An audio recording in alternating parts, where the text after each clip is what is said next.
Hello and welcome everyone. We are live on the set, a show brought to you by Sly Media TV here in the capital of Zimbabwe. Thanking you guys for tuning in, hoping that you will be sharing this page, liking and making sure that you follow and subscribe to all of the pages and the platforms that you're watching us from. We are a show dedicated to bringing celebrities to your screens, sharing their inspirational stories and their journeys. And who are they? Who are our celebrities? Today we're joined by Romeo Gasa, a musician, well-known Sungura artist who will be sharing his story and his journey here with us. My name is Wadzanai. We'll take a break. Big businesses do not advertise because they are big. They advertise because they want to reach potential new customers. Advertising helps you move your goods off the shelves. Brand visibility engraves your brand in the hearts and minds of your old and new customers. Sly Media TV has a package for everyone, big or small. It's called Everyone Can Stream. Corporate events, weddings, churches or funerals, we stream it all. We take your product and event to over 326,000 followers on Facebook and 96,000 subscribers on YouTube. We cross-post to over 6 pages with a reach of over 1 million followers from as little as $100 per hour. We give you the desired global reach. Call today for a free quotation. 263-772-863-484 or 263-775-964-849 or 263-773-761-800 or email on slymediastreaming@gmail.com. Sly Media TV, building bridges. Welcome back. We are here on the set. As stated to you before, for the benefit of those that are just joining us, we are here with Romeo Gasa. We welcome you to the show. Thank you so much. So I think for our viewers, just to get a brief understanding or acknowledgement of who you are, who is Romeo Gasa? Romeo Gasa, Simbi. Better known as Sungura. But vanoziva kuti ndonzi Simbi Hombe ndozita rangu rebasa. I'm just a unique Sungura artist, not just an ordinary Sungura artist. Ndiri munhu ari kutry kumodify Sungura from the previous Sungura genre payanga iri kuti kuenda kumodern Sungura. Like now ndakutoti modern Sungura. You see, that's Romeo Gasa. All right. Well, I've got 2 questions from that introduction. Simbi Hombe. Simbi Hombe. Where does that come from? Simbi Hombe is ndikangoti ndakaripa nemafans. I remember ndichiri kubhangeti. Munhu akatongoita style like a joke. But Simbi Hombe. Vanhu votanga kuti Simbi Hombe. Ndichonzwa kuti zvajairika kuti Simbi Hombe. Then I ended up calling myself Simbi Hombe. All right, okay, that makes sense. That's okay, because we always need clarity. And also modern Sungura. What is modern about your music? Yeah, what is modern, like from the previous Sungura atanchiridza andika. Gantakira kumashure. Sungura kwakabva chako yakabva kanindo anditi. By modify of course, Sungura classic sekudhara kaizwa madhara edu ana Efring Joe. Then came ana Komalena Dishakata. Waitanga vasimudzira futi. That Sungura iyoyo nana mudhara lina dembo. Kuzoyo macheso vapindo Sungura in the millennium 2000s up. Ndobva I modify.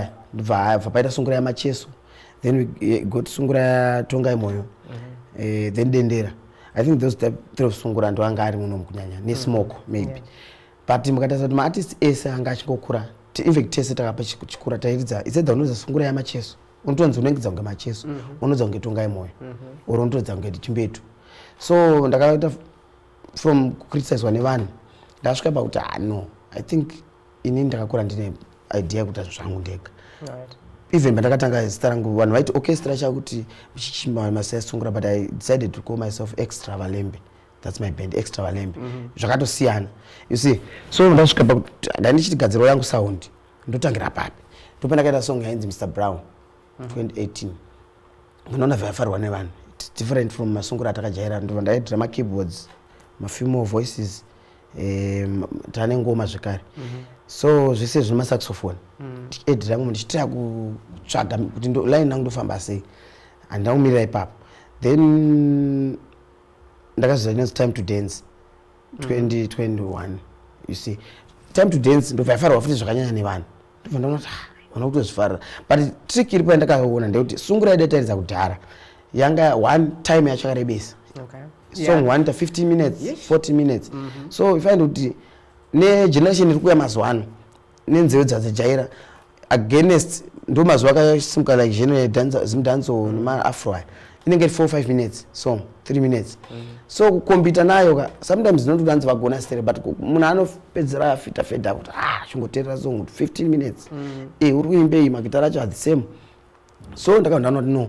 modern Sungura one haifanira kurebesa inofanira kuva nema new sounds anofanira kunge arimo ino the difference from kuva a copycat tag yatinayo you see so modern Sungura ya imwe sound nyowani yekuti you can understand kuti no apa hapana Sungura yamacheso sound yamacheso apa hapana sound ya Leonard Chakata ingori imwe tori imwe sound yekuti I know kuti by in a few years time vamwe vanhu vanenge vakutokopera like now pana umwe akutozviita untoona mwa kuti akuisa ma keyboards mumwe atoisa film voice ndichitoona zvangu but handikwanisi kutaura kuti no zvinhu zvangu kana kuti chia but kuona kuti kutoinspire vamwe vanhu so that's what I want kuti in the next maybe 5 years or so vanhu vazhinji vanenge vatoita attention to modern Sungura because we cannot keep on chingota chin one we should improve we need to improve that is so true especially pa time apa I remember ndakatombobva pa market ndikasvika kwaZindoga ndichinzwa song one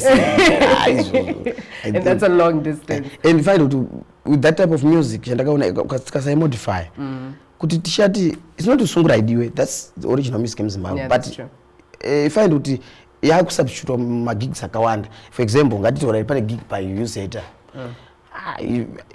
aisinatsopinda because zvinhu zvacho zvirimo mairi asisiri modern officially not talking of modern things zvinhu zvikuchinja so zvinofanira kuchinja all right now that's good to hear that's it's a different view sure to get into because there's no panana amapiano you see so for you to then compete you have to be modernized very true now that's amazing and how did you choose or did you actually choose kuti ndakudaita Sungura or how did that come about? Yeah, like from when I started music, I was Form 2.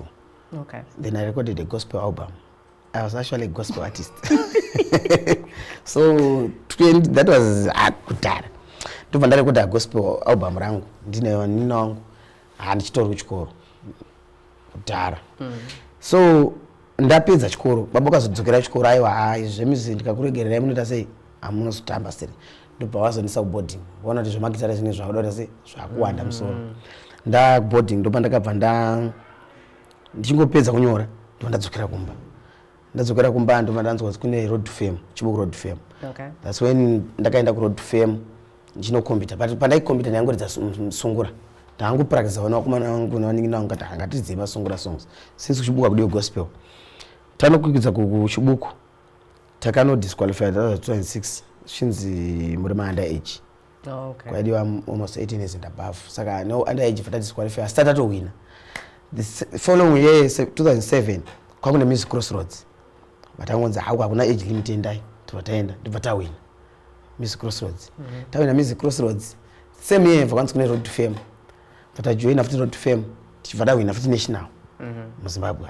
saka ukawina road to fame mtemo wacho unofanira kurecord album in case of the road to fame winning process yo ndawina ndipo takarecorda first album in Sungura compressor ndobva yafarirwa zvakanyanya zvikutofarwa kaizvo and I remember dera takati tisai kuti show ina ndauza kuti zvinhu zvikurira kuvanhu angoti zvekuti taandira diki taina gitso takaita show kumangura taenda kumangura ndobva wowe club yemumangura vazara kuti kuzarisa zvatasana mbona tava kutyara kati wana chichaitika panapa apa muri vadiki amuna kuzvijaira vabazarisa munoziva muri vadiki mangwena kuti munotraya vatazadza vanhu tataita mari isingaiti musi iwoyo and takachaja mari yatasingafanira kuti tichaje I don't know why bageti vanhu vauya vazara saka ndauzoti album muratotambirwa then vatarelaxa futi tatikonzi kuita mashows takufarirwa takuridza una chinoi ndopa tatanga kusapota mukoma tonga imoyo tichidza na bhange tichingodaro mandamboita kunge ndamira but in fact in short ndichiri kupindura pakuti makapinda semusungura. That's how I got into Sungura music. Saka ndakwanisa kuzomira ndimomira ipapo. All right. So you can proceed. Tikutakidzwe tinotonzwa everything. Go on. Okay. So takuridza Sungura ndakwanisa kuzomira because munongoziva kuti jaira system kuti kuenda kwakati kunoridzwa magitare tunga moyo munozvaityisa ka tunga moyo auya monzi ndo support ngekuti yatonga moyo big musician zvaitinakidza mutoridza unachifara so uchikandirwa mari saka gitara to right. Okay. Zvikuchikoro zviya mudhara toroti mukomana dachadzokera zvakutonetsa. Then he had no choice. He had to support us. Kuti anowana kana zvamadaka ndakutosupport. That's when he bought us magitare. Vanga ngombori izvo zvavo zvavaishandisa. Watotengera ndokutanga kushandisa. Vatashandisa tuntuya. Kusvika takutora kuti home albums after 2 years chimbomira todzoka kusvika tazo relocate to Harare. Taonekwa nemwe promoter kuti no ndoti mugara muHarare munogona. Ndokuya kwandakaenda muHarare. Ndava ndatongoita Sungura artist but ndapinda mazviri ndopa ndakatira kuona kuti ayo ndakapinda zvangu but ngandichita sei ndichitwista Sungura yangu. Even different. Okay, that's amazing. And usually vabereki vanowanzochika especially panyaya yekupinda into the music industry, arts industry in fact. Manje I remember manje baba wangu ambori mimbi but munhu ane basa rake because munhu akaenda kuchikoro. So music wangu pindawo zvimwe zviya zvangoti anenge achizvinakidza. So munongozwana amai zvinzi ndizvourombe izvi. Zvokurombe. I remember nditori mumwe musi ndakamboti ndiri kumusha tiri kusakura indatora badza ndakuridza gitare serious kuridza badza reye ndikutora nemuromo gitare ndakangana kusakura ndaizvo munhu achivhinga kumusana kuchema vhuru bam ndakamhanya zvakaipa nzodaida rombe ngebaba wako kumudhara wangu irombe papi yachitichengeta saka munoziva gitare but vakatozvijaira vanotamba iko zvine zvakuti vachengetawo adza kutovachengeta magitara. Vachengeta kubva kudhara futi magitara. But izvi nezvi manje level racho kavakutovhaira nazvo because panotofamba unzi ndobaba yaka kana ndobaba yaka musi those things zvinongova inspire kuti dzonguva unotouya ungotoa momzi taiwechi kana mudhara oichi.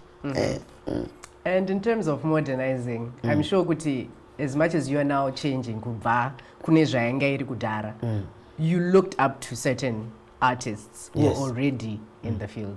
Ndiani wangati you looked up to? Like in Sungura zvangu andina because kusungura kwacho ndikuona sekuti vese vazhinji vacho nokuti havagoni but vaguma. Kana chiti vaguma ka pane zvokuti a good example let's talk of Ndana Macheso. He's a legend now.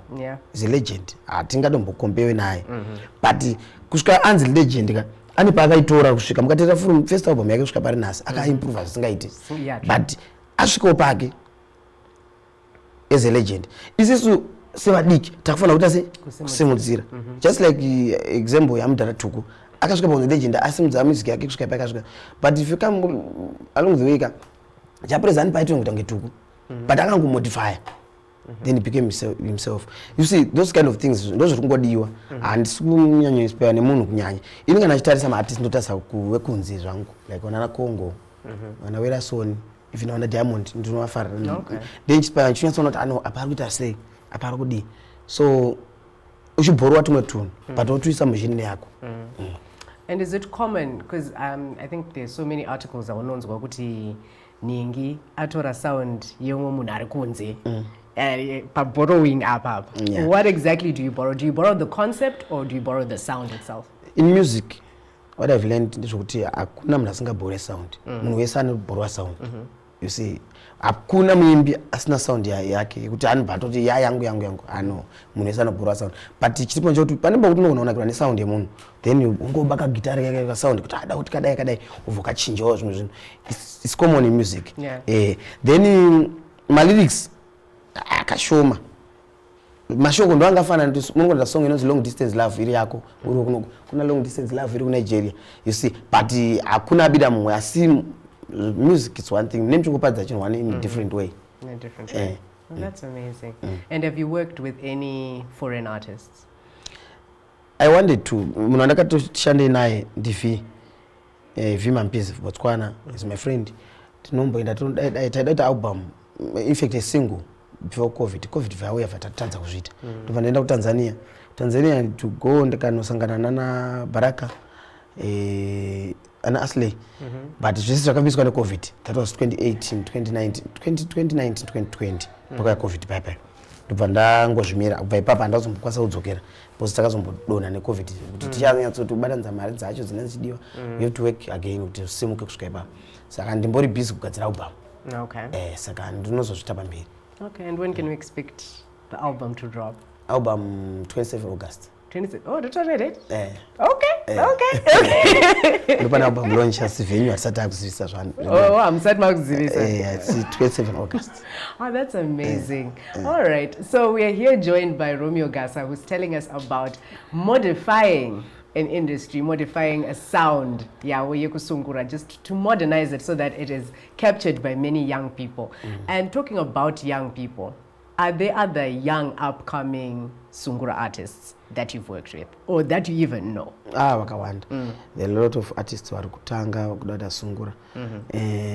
Unotoona vachitozama kudidi, but mukona zvinhu zvandada kuclarify panapa. Mukatarisa vana vachidiki vazhinji vari kuinspire neimwe music nemamwe magenre kunyanya than Sungura artists, than Sungura music, sorry, because icho chirwere icho chichiripo chekuti mwana akazongoona kuti image yeSungura yakadai image yeSungura munhu already yanga yakaurayiwa. True. You see, yakaurayiwa munhu anofunga kuti akanzi anoita Sungura kuti anoita Sungura anofanira kunge ari wetsvina, anofanira kunge ari wamubhendi rinofanira rakapfeka mabhachi anosvika umu. You see those things. Unofanira uchitotambura zvekudidi. You see, asi vanhu vaitowana mari, vanhu vaitira zvinhu, but I don't know ipfungwa dzinosiyana. Isisi wena modern. Hatingafanana nemadhara edu. Tinofanira kuchinja zvinhu. So vari kuinspire, like pandinotoenda makawanda ndinotombobatsira mwana vachitoti toda kuimba mukoma, ndinofarira zvamunoita, pandoda kuimba kunge imimi. And vatotopona kawanda vandatobatsira kurekodha. And I even help my Zim dance artists. Afro handino andinosarudza, but vari kuma artists coming arukuya. And do you think kuti by modernizing genre yagara inodiwa nevanhu, like ish Sungura inodiwa? I feel like it's one of the biggest genres in Zimbabwe kuti inofarwa nevanhu worldwide, like countrywide actually. And do you think kuti by modernizing it you might lose vamwe vanhu vanga vakavimbika? Very good question. To the genre. I remember in 2018 pandakaburitsa album runs code 263. Ndakambotukwa. Ndakatukwa. I remember my Facebook ndaituka ngati song kareba 5 minutes yangu nakidza kuti dzimira song. But challenge iripo ndekuti unozoona kuti vanokutuka zvavo, but ini ndikutarisa ndichitarisa zvinhu yacho payakasvika handitika. Sungura yatadza kutosvika palevel yerumba. Saka mafacts acho arikonzera kuti titadza kusvika pane rumba ndeapi. Maona mafacts acho ari kukonzera izvozvo, unombotsvaga kuti one or two factors zvakonzera kuti chii kuitika. I know it's a challenge. Apani chakaoma ende mabvunza mudzi wakanaka. It's a very big challenge kuchinja music because une mafans awakajaidza zvimwe zvinhu. Yeah, true. Watangoti ndakudropa. Ushidai. That's why izvozvo paalbum randikuita I think ndakatota make sure mari fans akati usatosiya hako dzimwe 2 3 dzanongo dzakaita sei dzedu dzatakajaira. Pandinozodzi modify futi unzwa kuti aiwa but zvirimo zvo zvaiswa zvinyoni but dzakati rebe zvavakajaira. Ukangwa dhamba ka one foot zvinonetsa. But ndiri kuconcentrate more on the modern Sungura. But it's a challenge because unoluza vanhu vakawanda. I think from the past years ndakambota munhu adona. But munhu anga asinganzwisise zvandaita. But musically ndasina kudona. Ndaitosimuka singaite pano mwaitoti pana apera uyadzikira. Because vajaira ngoti inzwa ndiri kunoise yavakajaira. But that's when I started kutidza motel Sungura. Muno muntu unoti ndina artist ndodza Sungura motel ndiri one.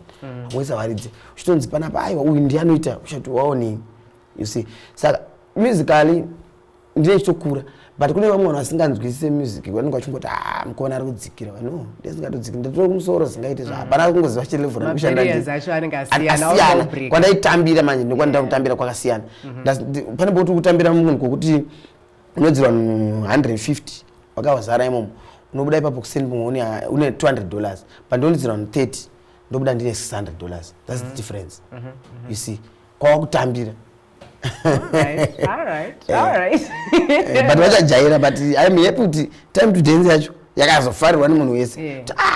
Akagona kakabhiti akandekapa kakaipa. Saka pari kuti kakaipa vatopinda. Ndikaridza Mr. Brown yacho panoenda kunze kwaenda kunovina. Totomenda maprazika. Unondoenda kujambisa vanhu. Saka vangu vachipopotei. Saka ndo zvakudiwa izvo. Ende vana vadiki ndo vamwe vanokonzerera kuti ndo vamwe vanoona zvinhu zviri kuitika. Bose vana vakasafarira music iyoyo there's a challenge.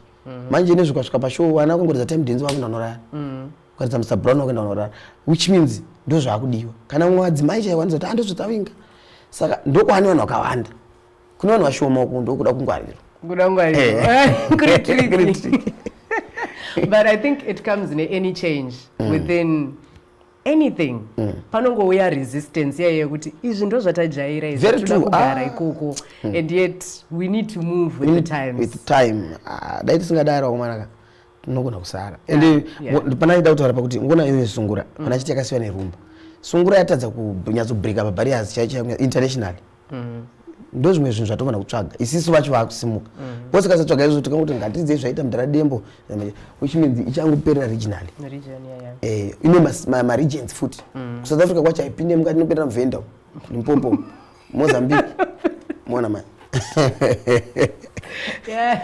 Haizosviki kumberi Western Cape. Haisviki Western Cape. Saka we should improve isisu vacho vari kukura kuti titaronza vakomana nhasi vari kudza Sungura kuFrance. Ana mudhara chibadura vakaridza kuBelgium. Sungura iyoyo mukona, but isisu takutadza. Munoziva kuti tinozongoti kana munhu atokura aenda kuSungura aenda kuUK, UK mostly, ende ndimudhara macheso UK.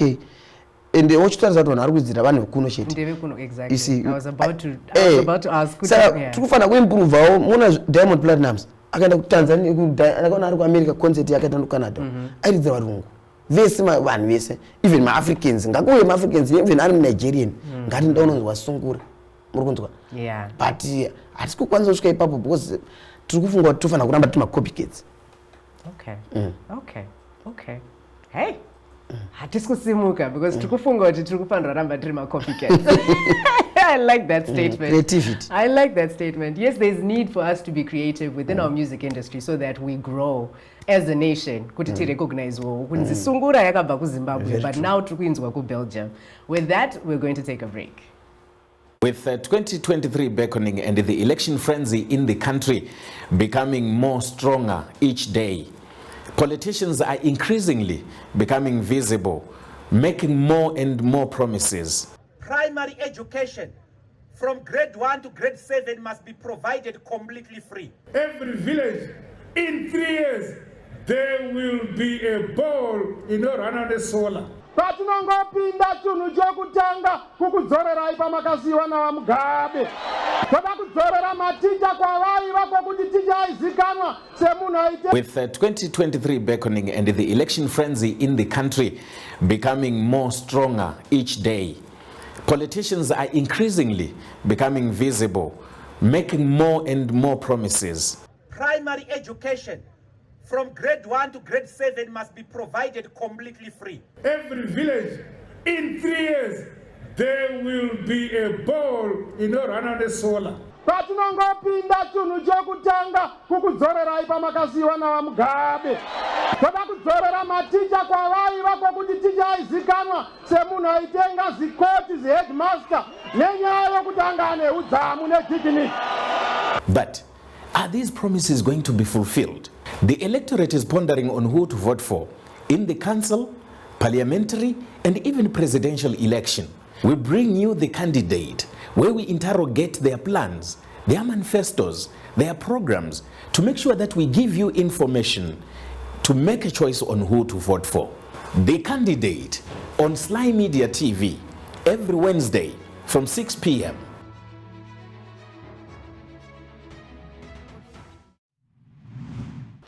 Welcome back on the set. We are here with Romeo Gasa, who's sharing a lot of new things that we had never heard of. I think if you want to get into Sungura, I think you should really sit down, watch and listen what he's telling us, because there is need to modernize the genre so that inoenderera mberi. We are thanking you for tuning in, and we hope that you're sharing so that it's no sugar kakawanda, because a lot of people need to hear this. Yeah, welcome. But how has it been being in the music industry? You started at a young age, but how has been your experience? Ndingangoti it was challenging somehow. Nekuti akuna chino yanyore. Mkona those kind of things kuti pandakatanga chap things were good because ndaichengetwa na baba na mai. You see, saka unongo usina expense auna chino kunetsa. Yeah, wazopinda mu industry yamuya. Ndakapinda chingodza hapana uchibika na chibuku road fame. It was good. But ndakauya muHarare, mawiro ndakaita muHarare. Ndakaunzwa ne Diamond Studios andika. After a contract yatatawira na kuti vachandita zvakati nezvakati. Then tangoti shandi about 2-3 years. I was dumped andika. Ndingangoti ndakavharwa. Murikuona zvatakawira pa contract zvakaita ndo contract. Hazvina kuzadzikiswa because time ndakazobvunza zvinhu zvandaida kuti zviri mu contract zvamakati muchandita izvo. Zvaitwa rini time 3 years. Ndipo ndakazotswa nzi no. Because in agreement ndakapuwa flat kai. Ndapuwa flat ndakapromiswa kutengerwa motikari. Then ndakagara flat ya 2 years. In the day ndipo ndakazobvunza kuti no motikari yacho handisandapuwa. Saka zvichazoya rini? That question yo yakatonipa kuti munhu wandaishanda naye vangoti don't know kuti chakafunga. Then ndakazongonzwa flat ratengeswa. Ndiri mukati ndinofanira kubuda. You see, and once unofanira kubuda munoziva kuti unenge munhu ari kuzikanwa ufunga kuti ukandiro zvinhu mutown panze kuti then I decided to kunoloja. Ndikaona kuti ndinozonyadziswa panapa. Kuti ndichatanga kuita zvemacourts handina mari yemalawyers vana ndiri kukwidza navo nemari. Then ndakangobuda ndakanyarara. Ndabuda imomo handina kumboita zvokutinetsana navo. Ndangobuda ati bo. Handina kumbotaura zvoti contract yapera. Vanogara kwandainorenda kumaopera. Ndakurenda kuya. Ndakataura futi magitare. Zvese nemainstruments. Ndakasara pazero. Then ndo time yekuti life yakatsooma kunyatsooma kuti hausina magitare, hausina chii, wakurenda, unopa kugara. Inogwaya ma-instruments kuti uende kushow. Sure I struggled but time yo. But that was 2014, 2015, 2016. Ndakaona nhamo imwe kuti so ndakambofunga kutodzokera kuchinoi. But ndakangoramba ndakashinga. Kuti zvichaita. Time yandakazomboti waneka mari ndatenga tuma instruments twangu ndanoridza ipapo takanda kunoridza mukati chaimo ndobva abiwa 2017 ndabirwa ma instruments. Ndabirwa ma instruments mashoma ndatenga kuti ndikwanisa kushanda. Ma challenge asikupera. Ndikambondodiko ndosiya magitare. Time ndakamfunga kuita ndakati no I think ndofanira kusiya zvinhu. Then 2017 2018 ndopa ndakazongoshingira vandari kudha code 263 2018 handina kunyanya ndo time yandingatoti mwari akatozondisarurira zvinhu zvakawanda. Ndobva ndaita album launch kandoitira kuchinoi to avoid my expenses. Ndaita kuchinoi stadium.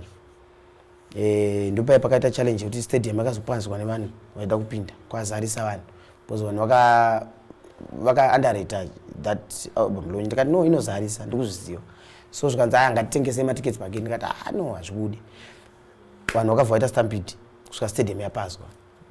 Mapurisa akatadza kutokontrola nembwa. Ma challenge state apa ufunga tuite mari pa album launch apa ndatora mwa imba vanosuportawo zvinhu zvafa. Ndakangoramba ndakangoshinga. But 2018 ndakangoramba ndo pakato album iroro ndichitukwa nevamwe vamwe vazvifarira like muno mutown wanga wazviona. Ndipo ndakaona kuti ma contract kuti dzamna na Jimasoni wana ipapa iChrista ira pa ndichiridza ipapa pane tumwe tuma venue tuma Nigerians kuti ndifanaona zvinhu zvakuita nani panapa. Ndipo ndakatoona life itana 2019 vandaita album paratambirwa zvakanaka. 2020 vaka covid futi 2019 andikunyepa ndipo ndakatozosimuka kunyazodzoka mugame. But 2020 vaka covid but I survived 2021 takangorarama tiri mu covid mo handambotambudzika ndichingoasilawo zvaita vamwe because mu covid mamusina magitari takatomboita zvebhutsu takatomboita ndikaenda zvekupurazi because ndine munda ndakatoona gaindiwandirawo but takangosurvive tikakunda kusvika patiri nhasi. But asi machallenges yesa ndaingwana ndangotora the challenging side but kune zvinhu zvakanaka futi zvakaitika saka it was fair mumwe musi zvinodona but muupenyu dona uchimuka kusvika pandave ndakazotenga mainstruments angu kutosvikawo ndatone zvinhu zvangu zvandinoti handisingakwanisi kutaurira vanhu zvangu kuti aiwa vanhu vanoziva vanozoti kumbeso magitari echitaunoita kuti ai magitari but inyasha dzaMwari munhu dona uchimuka tushoma twandinati kuti I'm grateful ndototenda nazvo izvozvo. Wow. Okay, very inspiring. And it's not all the time. Yaunonzwa munhu achinyatsotaura kuti ndakatombodona ndikatatarika. Like most people are embarrassed about that, about sharing kuti ndakatombo it takes a lot. And for my upcoming artists, usually when they see someone, let's say someone who's been in the industry, vanongofunga kuti it's easy. Especially coming from Pawataura kuti you came from your parents' house and then now you had to fend for yourself and then the contract deal. With all of that, how do you think kuti makakwanisa kuzonyatsoita kuti zvinhu zvinyatsokufambira zvakanaka even with all of that? Papakaipa because you know bamba mama na baba the band ngatizo une vanhu 10 une vanhu 12 une vanhu 15 vanorarama bhoko auri pakaipa kunozongoita vamwe wowisha dzanobatsira munoziva music industry manzi Edi Mudharatuku achitaura kuti no chinobhadhara music appreciation because munhu anokuappreciata ka doesn't mean kunzi wapinza 1000 wese wakuappreciata iye vakuappreciata but kune mumwe munhu wani so anokuappreciata nechinhu chausingambofungire chinodarika kana shuwe vanhu vakazara 200 saka kune vamwe vainguva vachita appreciata kuti no nina tikuona kuti une future kweri right ndongokubatsira nepabatani papa saka kana unhu ane brain to maintain your brand or a band usave selfish because like inini pandakunda zvakoma pese band rangu aranamborandisiya ndandinawo vanhu vangu vaida mari ndibva kwandiri like there was a time yekuti I remember zvakatombooma zvokuti vaidzingwa pakugara rent ichishayika ini wacho ndisina futi rent but sometimes ndikaona mari ndaiopta kutanga kugava vanhu saka the best way to maintain a band kusava selfish so unoshamiswa secret yako kuti urambona vanhu veband ndei but usave selfish kuona mari consider kuti une vanhu vanoshanda nawo because ukavanyima mari ndiyo yavari kushandira ende iwe chaukuri you see saka panoda kuva careful kusangwa greed chete kungoziva kuti no ndina umwe wangu anoda kudya sezvandinoita that way unogona kuchengeta brand rako unogona kuchengeta band haunyanyomerwa but zvinooma but uchingokafa unoti mukatodai so mukatoshanda ipapa mota this time ngatibhadhara inenge rent mukubhadhara ivavo mona kusvika time iye kuti takazongotautana netuntu kwedu kuti no boys management mukaona mari pai vanhu mari yavo mari yakati ndatoro yangu mari zvinoperera ipapo sometimes inini I'm a person wekuti even band rangu rikauyapo ndikatozviona kuti hapana zvazvisi kundigutsa zviripo ndinongotipa kumana mari vaendewo aisi indinotorama neyandaisiwa mumweni mafans pai boys rarame saka unofanira kuva munhu ari selfless band rako because vamwe andoti mukomana weband akwire mota make you see zvinoitika maband kuti vanhu veband havapinde mota mangu no inini hamuriswa nakomana weband but ndo vanhu vanoshanda navo how do you want to kungozviva too special for munhu wakunoryisa naye waunodaidai wozoti nani muriswa nemukomana weband handidai no zvafanira kusamurisa fani chaichaiyo ndiye murungu wakanokupa dhola iye because windi akakupa dhola venda akupa dhola vavenda ese akaita 1 million akakupa madhola 1 million saka ukatsvinyira vanhu ivavo hapana chauri kuita wow okay because usually we hear kuti ndakashanda neava mandabva apa pabhendi iri mandanoshanda nebhendi iri mandabva pabhendi iri and yet you've managed to be consistent with that same band ramakatanga naro and that is very commendable. Thank you. And you mentioned kuti you've got other things that you're doing. You mentioned mune munda makambotengesa boots. It's not often yekuti my young upcoming artists vanoudzwa kunzi zvemusic but unofanira kuita rimwe hustle. How did you come about yanga ingori nyaya yecovid here kana kuti ungori munhu anotongohasla? Honestly yanga iri nyaya yecovid because ndairila nemagitari but 2020 ndakazoona muna 2020 ndaluza mota 2 bo ndakatanga kutengesa mota ndi 1 kuti ndichiti ndakubhadharira kumana band because lockdown yekutanga kanzi 21 days ndazodzira dzimwe no kumana mari dzangu anadzo but pane bangu asina mari dzemari ndikatova ndikani 6 months ndo ndatenga. I remember ndakatenga mota yekutanga ndikabhadhara mwedzi ndichibhadhara maband members about 4 months kuma landlord. Ndapa mwe ndozvigava band rangu risafi. Ndabva ipapo ndakazoona ndatengesa imwe ndichindotanga business. Kuna madam akati haina zvinhu zvauma panapa. Mina nditengese mota iyi. Zviite kuti ndikati aiwa ndaganda kutoitengesa ndakutotanga business ri kata hanzi ndakazoona. Aiwa ndakazoona ndatengesa. Ndakazotengesa ndikati ndachekeresa imwe mota. Ndakati ndatengesa mota ndikati ndaluza mota tuka pana. Esimhepo here. But izinenze kuzvisimudzira. Ndatomupuwa warning ndikati no. Tora mari yenda vakuti zvibhutsu ndasadza masaga zvangu. Ndaisa motikari. Ndananga nadzo dzimwe ndaitengesa maWhatsApp. Dzitotengwa zingaiti. Dzimwe chitoenda kana kuna Chinoi uko kuna Mangura uko price kwangu ndikana kuti nange nguva dzekukohwa kwanhu chikibageko. Ndichitodzitengesa zvitofaya. But munomuziva kuti kuzosustain chinhu chausina kujaira kuti unyatsoti ndakuda kudai nachoka. Zvakanzi zvaoma. Ndobva ndatanga kuzotanga kuita zvokuprice manje kuti gai ndichafuta munyatsogadzira kurima nekudidi. But it was because of COVID. Ndobva ndakatanga kunyatsozova kuti munda kunonyatsorimwa. But ndizvo zvakazoritaurwa nevabereki. Because every time whenever mubereki anokudza kuti music koikapera. Inogona kusapera but COVID. Machallenges arimo fanike music mune machallenges akawandisa. Munoziva kuti vaimbi ndovanzwira tsitsi. Sometimes unoona muimbi so achingonzi ane zita dai. But amana life is on. Those unozopa pressure yekukwereta. Itsenza unofamba nemota yechikwereti. Kuti uchikumbira mapromota zvinhu kana unoita munhu kukumbira. You see because unenge wakunyara kuvanhu kuti amana ndo nembiri yese uchinzi amana ndoonekwa mukombi. Ona zvine zvakuaffecta. You see saka music vaimbi sometimes ndotowanzwira tsitsi. But I just encourage them kuti boys zivai pane mari futi. And live your life yako zvairi. Usararame life yekupretend. Because once you live life yekupretend ndikunyepera. You end up wapinda kusiriko. Saka rama life yako unomali zvinhu zviri bo idya zvinodya vamwe. Gara panogara vamwe. Kana uchiona kuti life yekugara muflat haikuitire enda kugara kugeto unogara vamwe. Ndojama marooms anokwanira.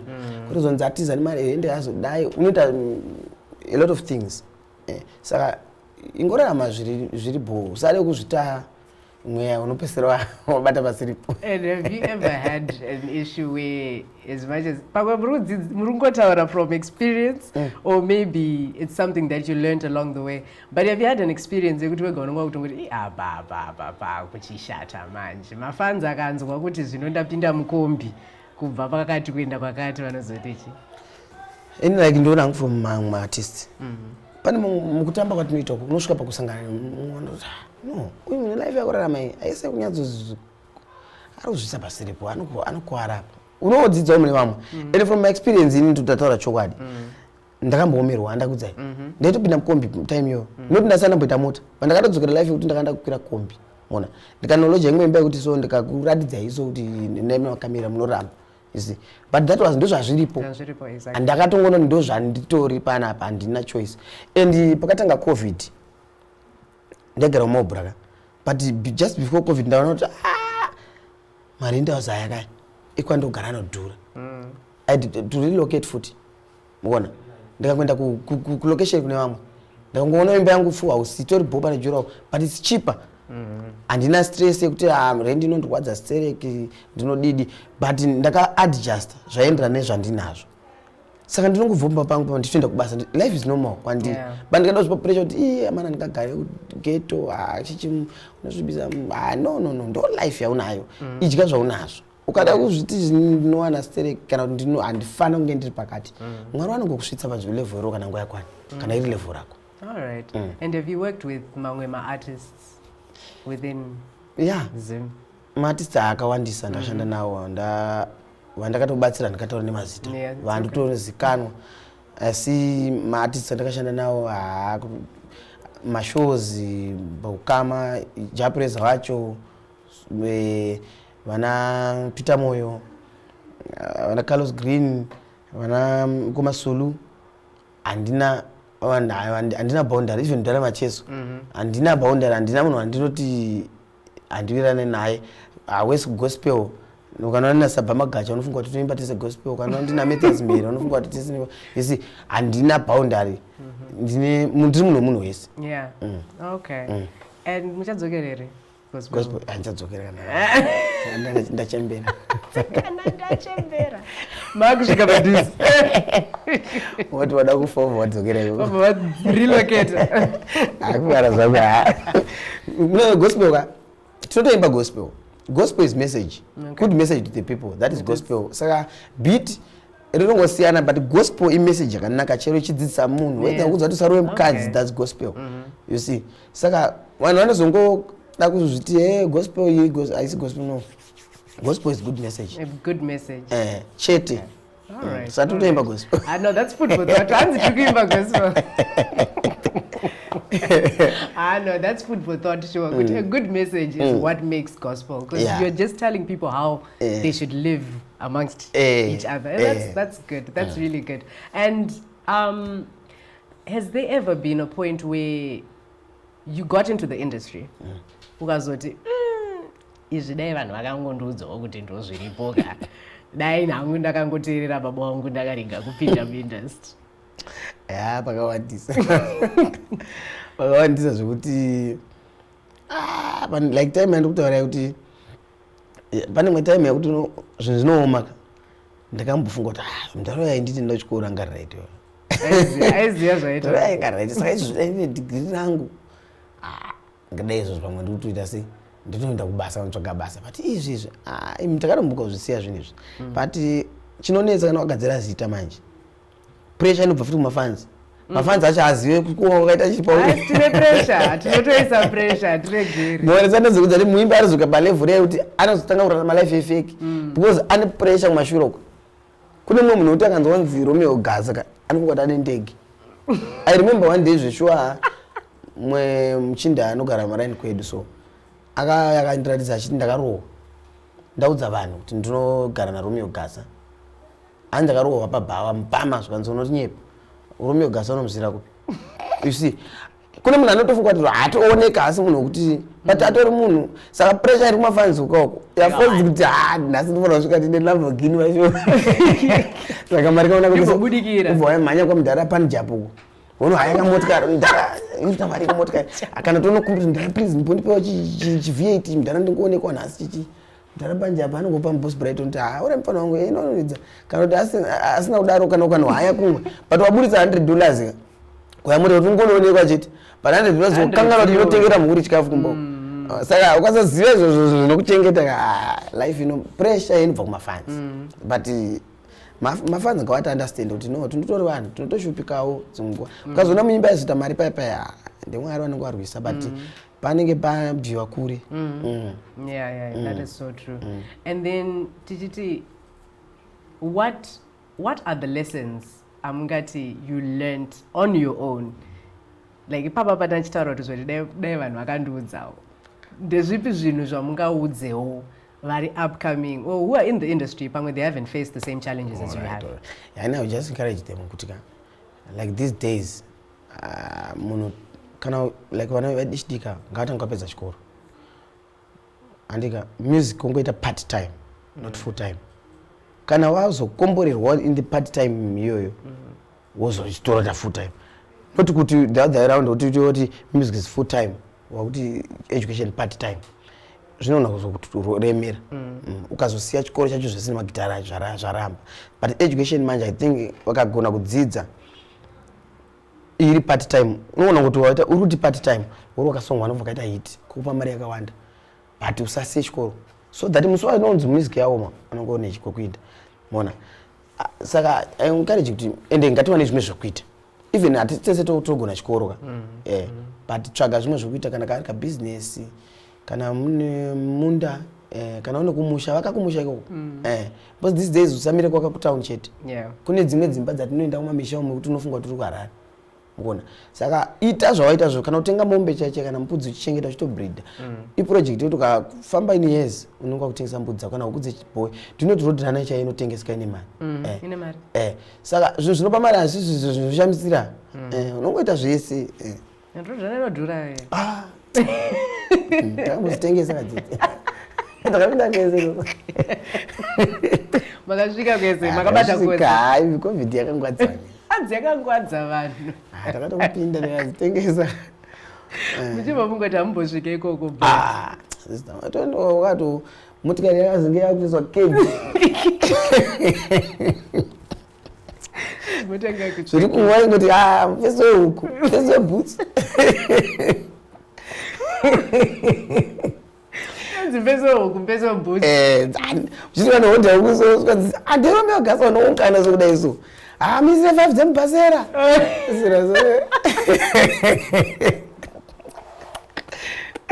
That is what happens. As you need to have a side hustle. You need to have something on the side. Kutroti music, it might not end high, but certain circumstances might hinder that progress. Yeah. So always have a fallback plan. It is needed. And let's talk about your community. Chinoyoko. How are the people when you go there? What is the energy that you receive? Yeah, ndinonzwa kubatikana ndikunyepa. Kana panye chinotondibata ndotonzwa kuti vana vanotondifarira so vanoti appreciate ine level yekuti vanotozva kuti unonzwa muromo unokoshita kuti mwana wedu ndewedu munzwa kunzi ndewedu iko unonzwa manyemwe so kuti uyu hatitodina ndewedu mona zvinongokupa manyemwe so kuti vana ava I think I owe them a lot zvandinofunga ndifana kuvaitira handisandakwanisa kuzviita because vanondisupporta a lot zvokuti mashwestika province yese even kaenda kukariba kunonzwa machita kuti uyu ndewedu mukona andina that whole province of course handisiri wemashwest chete ndawezimbabwe but unotoona ukaenda ngati kana kukarwei chaimo unonzwa vanouya vachita kuti uyu ndewedu mona zvinongokupa manyemwe zvokuti vana ava ndinotofira ndechikwereti.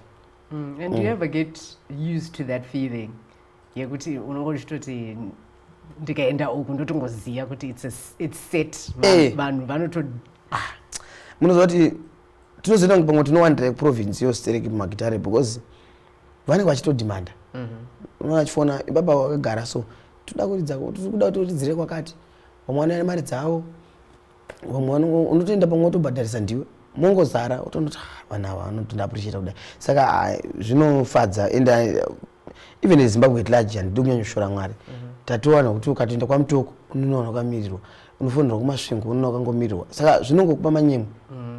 Handidi kushora mwari ndoda kutenda hangu vanhu ivava ndechikwereti. Yeah. And what do you say kuma artists when it comes to giving back to community? Because community muri vedu mimi muri ma-artists edu. What would you say kuma artists in terms of giving back?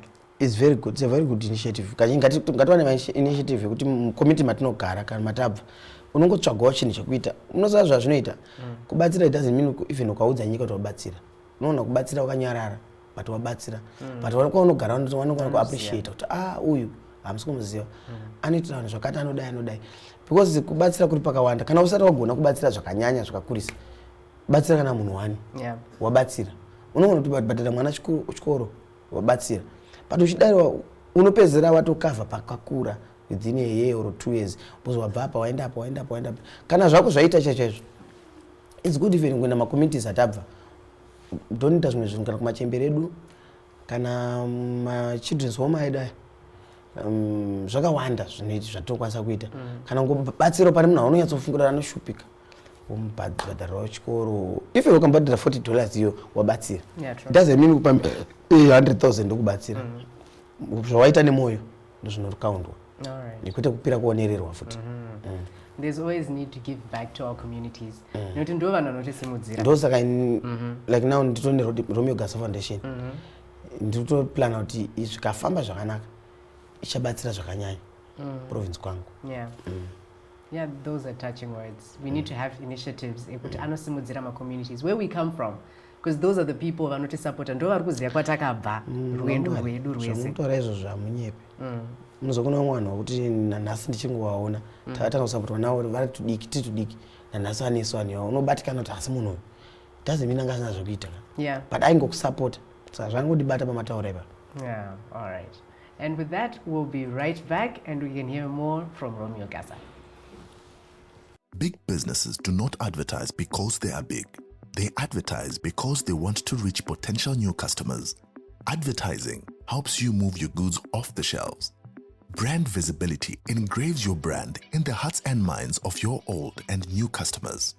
Sly Media TV has a package for everyone, big or small. It's called Everyone Can Stream. Corporate events, weddings, churches or funerals, we stream it all.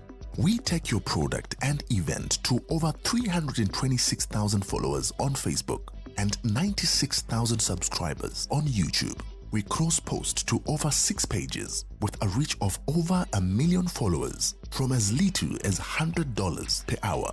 We give you the desired global reach. Call today for a free quotation.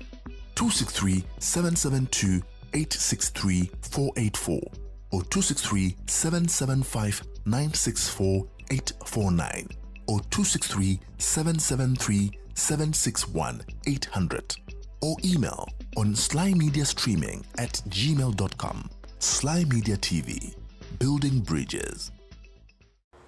Welcome back. We are here on the set. Thanking you guys for tuning in and hoping kuti muri share this page. You're sharing, you're liking, you're reposting, and that you're subscribing to the platforms that you're watching us from. We thank you for your support. And like Romeo said, kana tisina support yenyu, honestly, apana kwatiri kuyenda.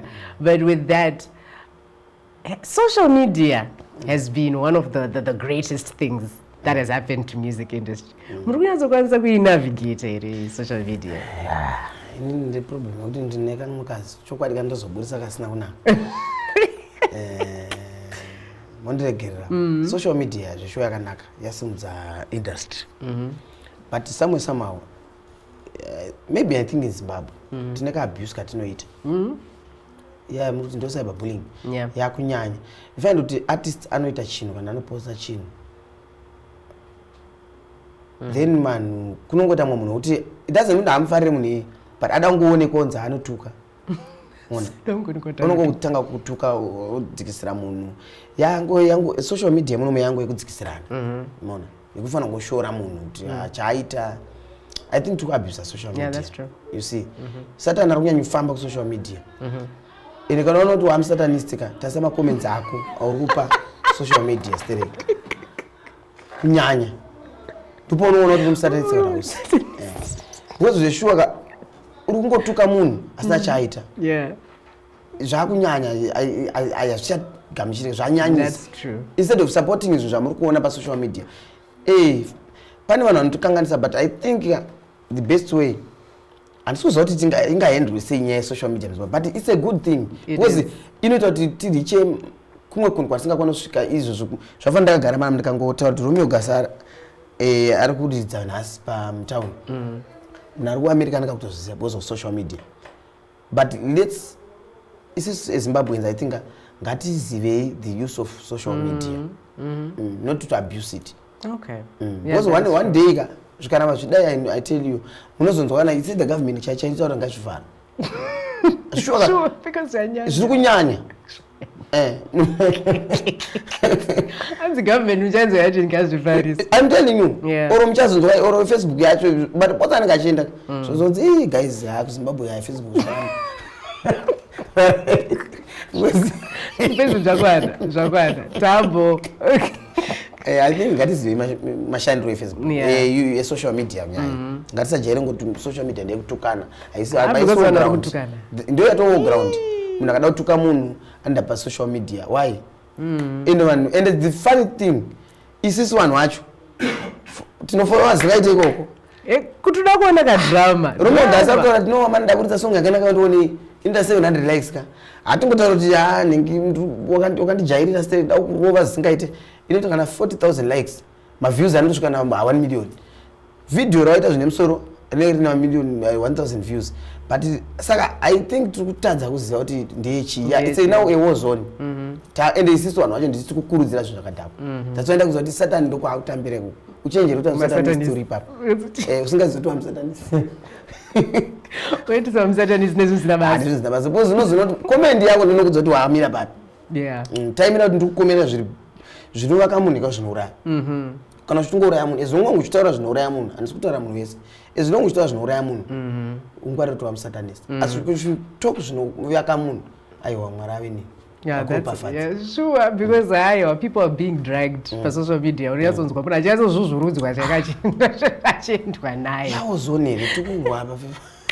how has it been performing live and recordings? Because clip live. Yay! Is it difficult? What's the difference between having a live show and a recorded? Studio.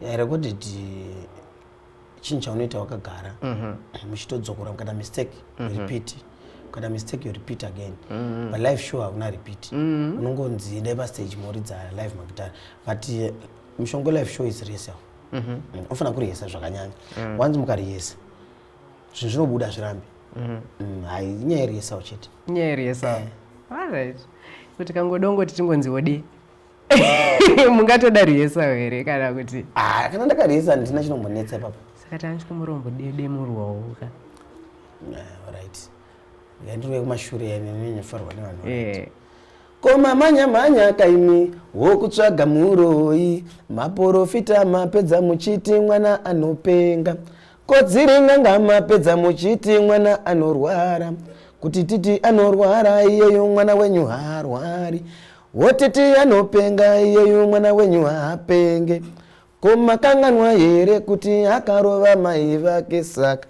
ari kutanda botso uyo. Hey, it's relating to what you just said. It's relating to what you just said about Masatanis. Yeah. You know what's rare zvinhu zvako wega uri wani. Then amandangoimba but then modern Sungura mchadzinzwa handisenda kunyanyutaura zvakawanda.